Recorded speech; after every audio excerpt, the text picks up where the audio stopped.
भारत की सभ्यता में हिंदू सनातन धर्म में नदियों का बड़ा महत्व है। हमारे लिए नदियां केवल नदियां नहीं होती, वे प्राणदायिनी अन्नदायिनी मां भी हैं, वे मोक्ष का द्वार भी हैं, श्रद्धा का प्रतीक भी हैं और स्वर्ग से उतरी हुई दिव्य धारा हैं, देवी स्वरूपा हैं। भारत की अनेक नदियों में से एक सबसे पवित्र नदी मां गंगा को माना जाता है। पर क्या आप जानते हैं कि मां गंगा स्वर्ग से धरती पर किस प्रकार आईं? क्या आप जानते हैं कि भगवान शिव ने अपनी जटाओं में उन्हें क्यों समा लिया था? और कौन था वह राजा जिसने असंभव को भी संभव कर दिया और स्वर्ग से पृथ्वी पर मां गंगा को अवतरित होने के लिए बाध्य कर दिया? आइए आज की इस वीडियो के साथ जानते हैं गंगा अवतरण की शास्त्र सम्मत कथा।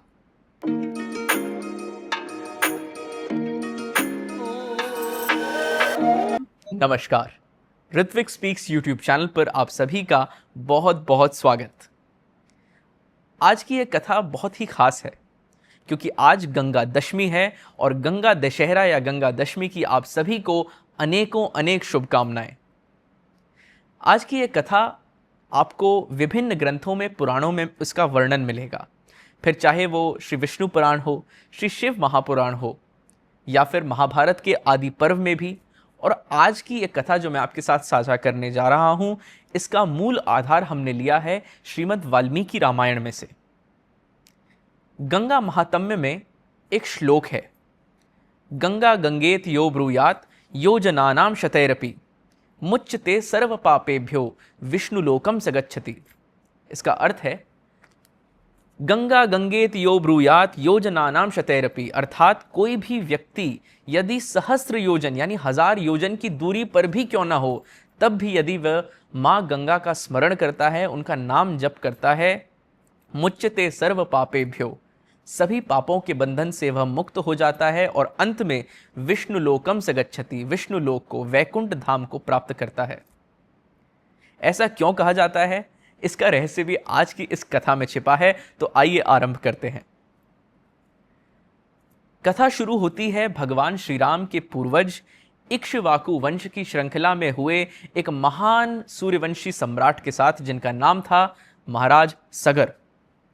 सगर की यश, कीर्ति, उनका वैभव सभी लोकों में और खास तौर पर पृथ्वी के सभी भूखंडों पर प्रसिद्ध था।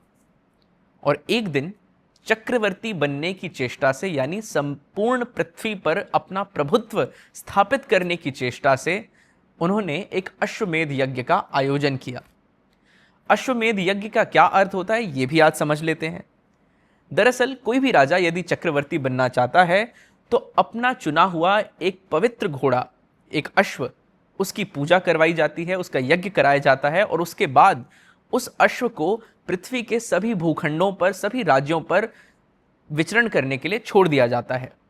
और जिन जिन राज्यों में वह अश्व यानी वह घोड़ा निर्विरोध और निर्भय विचरण कर जाता है, यह मान लेते हैं कि वह यजमान सम्राट के अधीन हो गए हैं, यानी वह सभी राज्य जिस पे वो घोड़ा ऐसे निर्भय होकर घूम जाए, वह सभी राज्य उनके अधीन हो गए।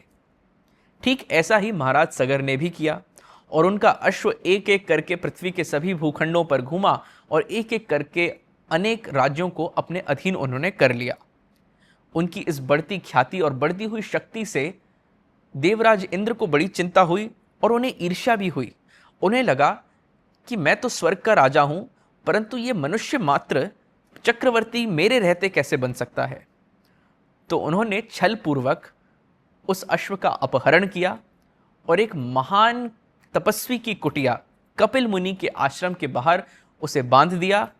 यह मौका पाकर, क्योंकि कपिल मुनि उस समय बहुत ही गहरे ध्यान में, लंबे समय तक ध्यान में लीन थे। जब अश्व लापता हुआ तो महाराज सगर ने पृथ्वी के कोने कोने पर उसे खोजने के लिए अपने 60,000 पुत्रों को भेजा। उनके 60,000 पुत्र वनों में घूमे, पर्वतों पर चढ़े, यहां तक कि पाताल लोक तक भी चले गए, परंतु उन्हें अंत में वह अश्व मिला कपिल मुनि के आश्रम, उनकी कुटिया के बाहर। तब उन राजकुमारों ने ना तो आव देखा न ताव और जोर जोर से चिल्लाकर उनका ध्यान भंग किया और कपिल मुनि पर चोरी का आरोप लगाया। कपिल मुनि, जो कई वर्षों से ध्यान में लीन थे और तपस्या कर रहे थे, तपसा दीप्यमानस्य कपिलस्य महात्मनः, उनके अंग अंग में, उनकी प्राणों में, उनके समस्त शरीर में अग्नि के समान बल हो चुका था। और जब इतना तेज धारण करके उन्होंने अपने नेत्र खोले और उन 60,000 सगर पुत्रों की ओर कुपित होकर देखा, तो वे सभी के सभी एक ही क्षण में जलकर भस्म हो गए।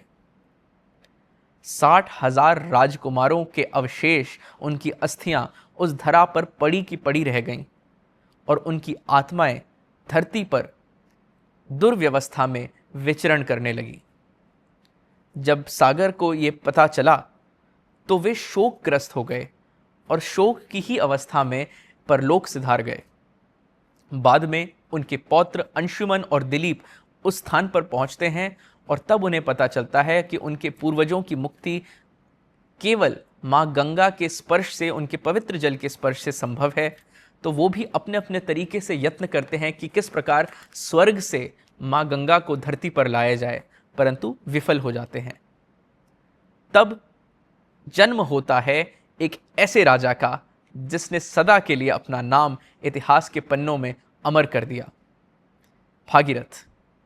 भागीरथ जब युवा थे तब उन्हें ज्ञान हुआ अपने पूर्वजों की उन अतृप्त आत्माओं का, और जैसे ही उन्हें इस बात का ज्ञान हुआ तो उस युवा अवस्था में ही उन्होंने राज सिंहासन त्याग दिया, राजमहल छोड़ दिया और चले गए हिमालय की गुफाओं में तपस्या करने के लिए। दिन बीतते गए, माह बीतते गए, वर्ष बीतते गए, परंतु भागीरथ अडिग रहे, तपस्या में लीन रहे और एकाग्र चित्त से केवल एक ही मंत्र का वो जाप करते थे, देवी सुरेश्वरी भगवती गंगे, त्रिभुवन तारिणी तरल तरंगे। अर्थात तीनों लोकों का उद्धार करने वाली हे मां गंगा, कृपया मेरे भी पूर्वजों का उद्धार कीजिए, कृपया स्वर्ग से धरती पर अवतरित हो जाइए। भागीरथ की तपस्या से प्रसन्न होकर सृष्टि के रचयिता ब्रह्मा जी भूलोक पर आए, भागीरथ के सामने प्रकट हुए और कहते हैं, वत्स, मैं मां गंगा को पृथ्वी पर भेज तो सकता हूं, परंतु न ही त्वाम धारयिष्यन्ति पृथिव्याम पृथ्वीधराः, पृथ्वी उनके प्रचंड वेग को धारण नहीं कर पाएगी। ऐसे में संभव है कि कहीं पूरी की पूरी पृथ्वी ही जलमग्न ना हो जाए। तब भागीरथ समझे कि इस असंभव कार्य को संभव सिर्फ एक ही कर सकते हैं, देवादिदेव महादेव। तो भागीरथ गए ऊंचे ऊंचे हिमालय के पर्वतों पर और भगवान शिव की आराधना करने लगे। महादेव प्रसन्न हुए और भागीरथ के सामने प्रकट हुए और कहते हैं, भागीरथ, मैं तुम्हारे इस प्रयत्न में तुम्हारा सहायक बनूंगा। और फिर आया वह क्षण, स्वर्ग से धरती की ओर बढ़ती गई मां गंगा, और उनका वेग एक अद्भुत प्रलय के समान था, मानो समस्त आकाश ही पृथ्वी पर टूटने वाला हो। परंतु मां गंगा की इस दिव्य धारा की एक भी बूंद पृथ्वी पर पड़ने से पहले महादेव उन्हें अपनी समस्त जटाओं में उनके वेग को धारण करते हैं। तामा पतंतीम वेगेन गंगा शिरसि शंकरः, अर्थात अपनी जटाओं में उन्हें लपेट लिया, उनके उस प्रचंड वेग को धीमा कर लिया और अपनी जटाओं में इस प्रकार उन्हें धारण करके महादेव गंगाधर भी कहलाए गए।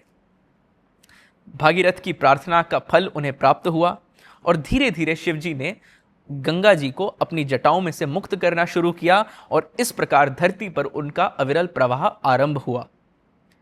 भागीरथ गंगा मैया के साथ साथ उन्होंने अपने पूर्वजों के उन अवशेषों की तरफ उन्हें पता बताते हुए चलते गए, लेकिन मार्ग में जहनु ऋषि का एक आश्रम पड़ा और गंगा मैया का वेग अब भी इतना था कि जहनु ऋषि का वो पूरा आश्रम जलमग्न हो गया और उन्होंने क्रोध में आकर पूरी गंगा को पी लिया। जब देवों ने हाहाकार मचते हुए देखा तो उन्होंने प्रार्थना की, भागीरथ ने भी क्षमा मांगी जहनु ऋषि से। तो तब जहनु ऋषि ने अपने कर्ण में से पुनः गंगा जी को प्रकट किया और इसीलिए उनके पुत्री समान भी उन्हें माना गया है।